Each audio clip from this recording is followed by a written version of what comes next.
Une lutte acharnée se poursuit chez les fabricants de micro-ordinateurs pour dominer ce marché en très forte expansion. IBM supplante maintenant Apple dans le domaine de l'ordinateur personnel, mais Apple ne s'avoue pas vaincu et vient de répliquer avec un nouveau type d'ordinateur, le Macintosh. Et Gilles Sirois nous dit ce qui en est. Le nouvel ordinateur d'Apple, le Macintosh, vient d'être lancé avec Fast à Los Angeles. Apple voit en Macintosh le micro-ordinateur le plus léger, le plus complet et surtout le plus simple à utiliser sur le marché. Vendu au Canada pour 3 600 $, Macintosh vise la petite entreprise, celle-là même qui a boudé le précédent modèle, Lisa. Apple dit être l'inventeur de l'ordinateur personnel.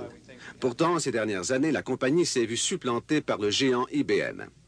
En 1981, Apple possédait 29% du marché de l'ordinateur maison, IBM 3%. En 1983, Apple possédait 23% du marché contre 33% à IBM. Un dirigeant de la compagnie a dit qu'Apple a 100 jours pour faire sa marque. On fonctionne à partir d'une souris qu'on déplace sur une surface et qui déplace le curseur à l'écran. Et on n'a qu'à choisir une série de menus qui apparaissent en haut de l'écran pour le faire fonctionner. On n'a plus à toucher le clavier. C'est donc sur la facilité d'utilisation de son ordinateur qu'Apple compte pour vendre Macintosh. Avec cet appareil, disent les experts, Apple possède 1 an d'avance sur ses concurrents.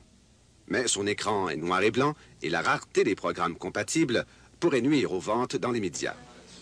Apple investira 15 millions de $ en publicité d'ici avril pour convaincre ses clients cibles, la petite entreprise et les étudiants avancés.